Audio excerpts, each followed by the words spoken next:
Nandito tayo ngayon sa Indahag Road, dito sa Barangay Indahag. At tayo ay babiyahe papuntang El Salvador City. At bisitahin natin ang Divine Mercy Shrine. So mula dito sa Indahag ay babiyahe tayo dito sa Indahag Road papunta sa sentro ng Cagayan de Oro City. At mayroon ng mga bagong kalsada dito na mas mapabilis ang biyahe natin. Ipapakita ko sa inyo mamaya ang mga dadaanan nating mga kalsada sa Cagayan de Oro City. Nasa 25 kilometers lang ang Divine Mercy Shrine mula sa Indahag. So malapit lang ito mga idol. Alright, let's go!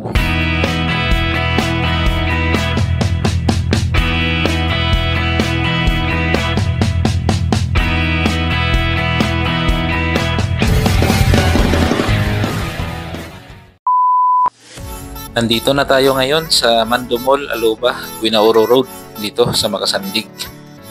At galing tayo sa Indahag Road. So diniretso lang natin ito mga idol. Approaching na tayo dito sa junction ng Tibasak Road at Mandomol, Aloba, Guinaoro Road. So ito na ang sentro ng Barangay Makasandig, Cagayan de Oro City. So hindi tayo nakapasok doon, no? Bawal. So diretso lang tayo mga idol. Iikot tayo dito sa plaza nila at mag-left turn tayo doon sa pangalawang kanto. At doon tayo dadaan sa Biasong Tinib Road. Left turn na tayo dito. Left turn ulit.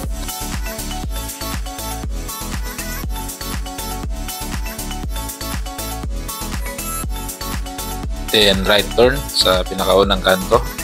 At didiretso na tayo doon sa Biasong Tinib Road. So dito ay dire-diretso na ito mga idol hanggang doon sa malaking rotonda.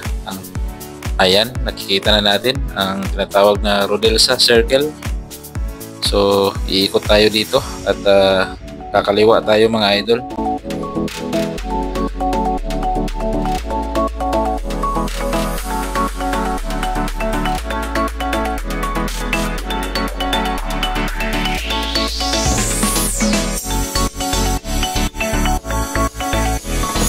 Yung padiretso sa kanan ay yan ang Don Apolinar Ville Street mga idol. So diretso pa tayo. Alright, dito na tayo mga idol sa Masterson Avenue. So itong kalsada na to ay dire-diretso na ito paakyat dun sa papunta na sa may Airport Bukidnon Road papunta sa Talakag.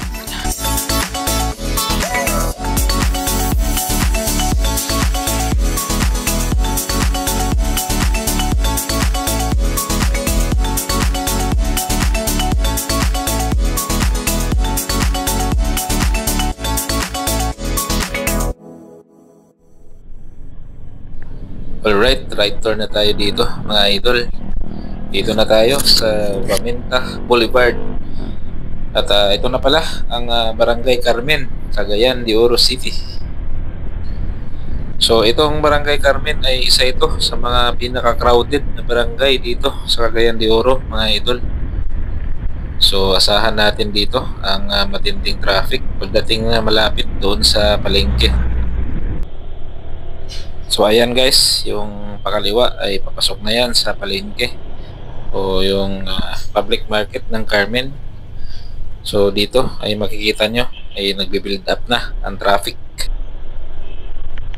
So subukan na lang nating sumingit mga idol para makausad tayo. Normal na talaga dito sa Cagayan de Oro ang matinding traffic. Siguro dahil ay parang sa Baguio at Manila ay napakarami ding taxi sa syudad na ito. So makikita nyo mga idol, kaliwat kanan may taxi dito. Kahit sa mga liblib na barangay ay makakita ka pa rin ng taxi.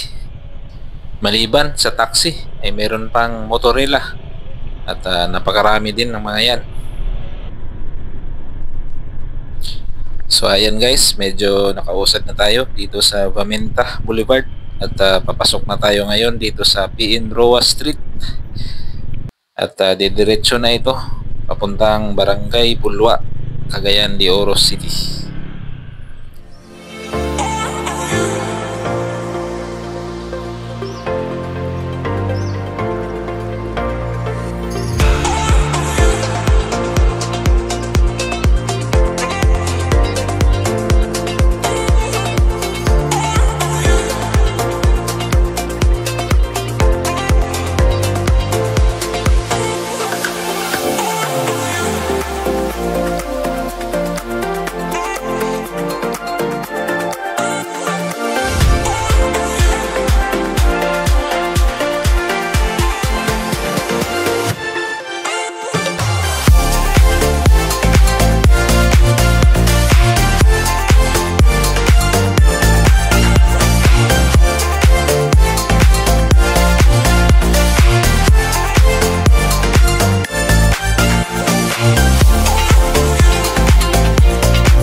Ayan mga idol, nandito na tayo sa Barangay Bulwa, Cagayan de Oro City. At ito na ang Cagayan de Oro National Highway o ang tinatawag na Butuan Cagayan de Oro Iligan Road.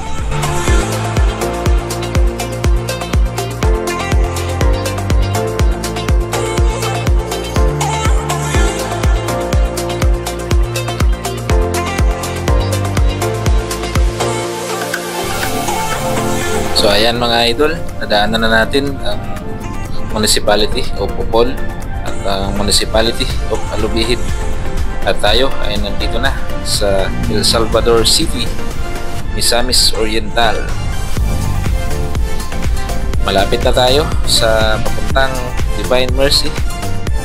So ang palatandaan natin dito ay ang traffic light at ang gasoline station. Di ako sure kung Petron. Ayan, Petron mga idol. So left turn tayo dyan. Alam po ang tawag sa barangay dito ay Barangay Pulo-Pulo. So kung hindi ako nagkakamali mga idol, hindi kayo maliligaw dito mga idol, kasi doon pala sa kanto ay matatanaw nyo na doon yung signage ng Divine Mercy Shrine. Hindi ko lang naipakita kanina, pero visible siya kapag nagbabiyahe ka sa highway dito. So ito na ang daan papuntang Divine Mercy. Malapit na lang siya mga idol, siguro nasa wala namang 1 kilometro na. At medyo matubig dito sa entrada ng daan.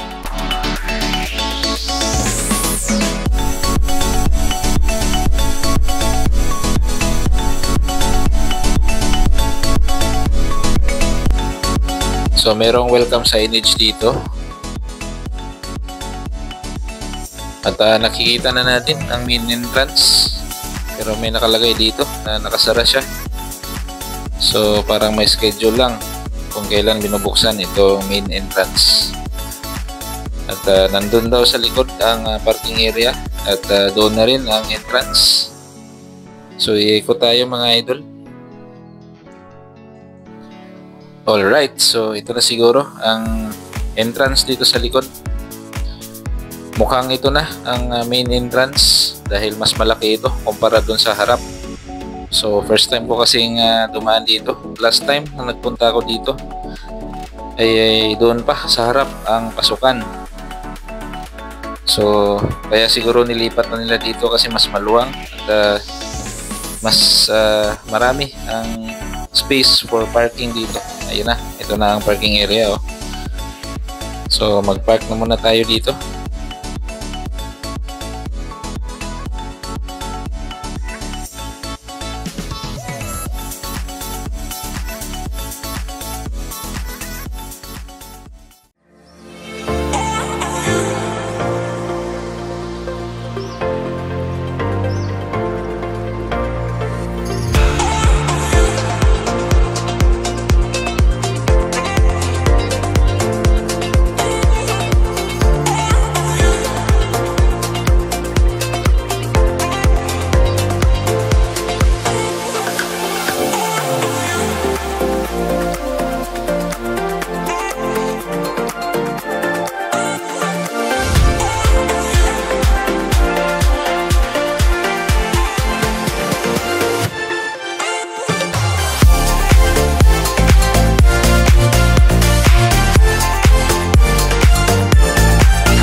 So ayan mga idol, hindi tayo nakapagpalipad ng drone kasi bawal dito. Sayang mga idol, pero okay lang, at least narating natin ito. Alright.